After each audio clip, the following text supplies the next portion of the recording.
En rejetant sans merci les 7 fils d'Ishaï, Dieu rejette avec eux le principe qu'ils représentent, jusqu'au dernier des 7.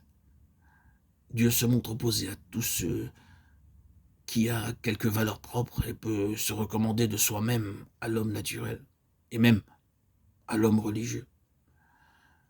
C'est qu'aussi, comme nous l'avons déjà remarqué, Dieu ne veut pas voir se répéter l'expérience qu'il vient de faire avec Saül. Il l'a rejeté, il ne veut rien désormais d'un homme qui porte sur sa personne sa propre lettre de crédit.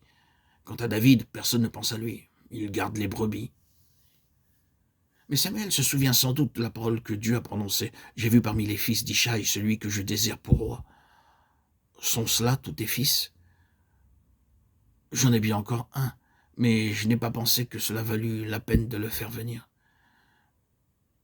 Il a plus l'habitude des moutons que de n'importe quoi d'autre. Il est là-bas, avec les troupeaux. Autrement dit, il est le plus petit, le plus insignifiant, ce n'est pas la peine de l'amener. J'ai pensé qu'il pouvait aussi bien rester là-bas. Envoie le chercher, car nous ne nous placerons point qu'il ne soit venu ici. En prononçant cette parole, qui sait, peut-être Samuel lui-même n'avait-il pas beaucoup d'espoir? Quelle situation embarrassante.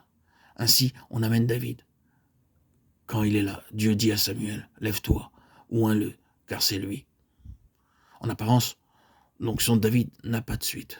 Il retourne à ses brebis.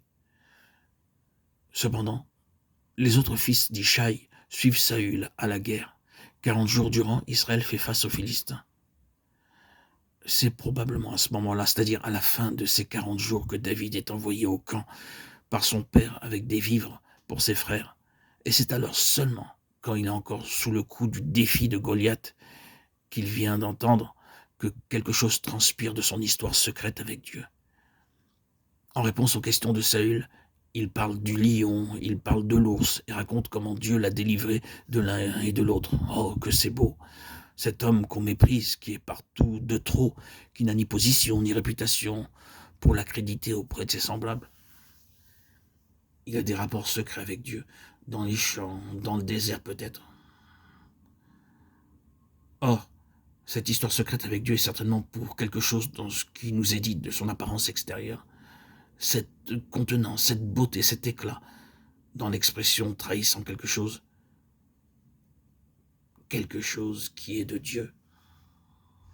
Sauf erreur, le mot hébreu traduit par blond et qui ne se trouve dans la Bible que dans ces seuls passages de 1 Samuel 16-12 et 17-42, comporte non seulement une idée de couleur, mais une idée de lumière, d'éclat.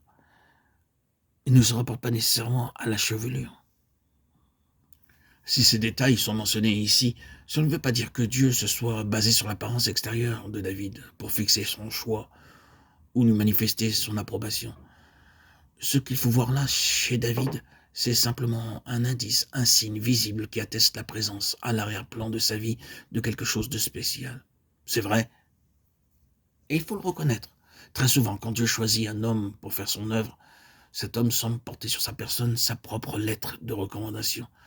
Une certaine beauté dans l'expression, quelque chose de lumineux qu'on ne peut pas s'empêcher de remarquer, et qui fait dire à l'entourage, celui-là, il n'y a pas à s'y méprendre, c'est Dieu qui l'a choisi.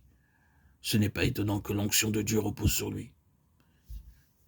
Et on s'imagine volontiers que c'est à cause de cette apparence extérieure, de cette contenance, de cette beauté, de cette lumière dans l'expression que Dieu l'a oint. Mais il n'en est rien. Jamais Dieu n'a oint qui que ce soit pour ce qu'il était en lui-même. Une histoire secrète avec lui, voilà la seule chose dont Dieu tienne compte quand il accorde l'onction à quelqu'un.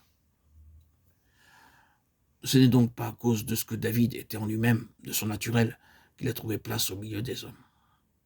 C'est à cause d'une intervention de Dieu dans sa vie. Intervention qui ne peut s'expliquer que par cette relation secrète que David entretenait avec lui dans ce sanctuaire intime où le regard de l'homme ne pénètre pas. L'exemple de Saül n'est pas moins frappant, quoique dans l'autre sens il reçoit l'onction au début de sa carrière. Et cette onction signifie que Dieu lui confère quelque chose qu'il n'avait pas par nature. Mais remarquez, aussitôt qu'il se met à agir de lui-même sans tenir compte de sa dépendance de Dieu, l'onction est retirée.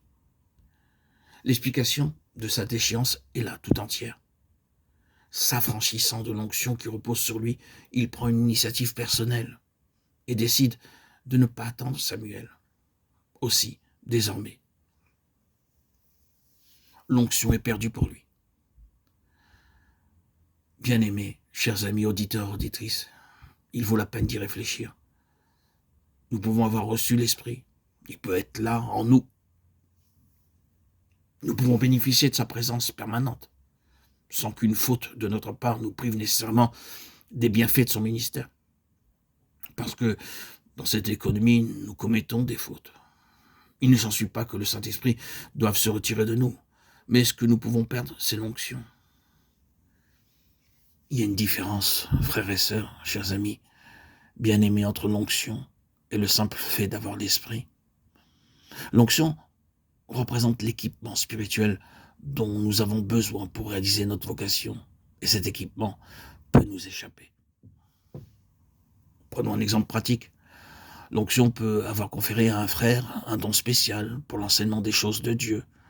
L'onction repose sur lui pour l'accomplissement de cette vocation particulière.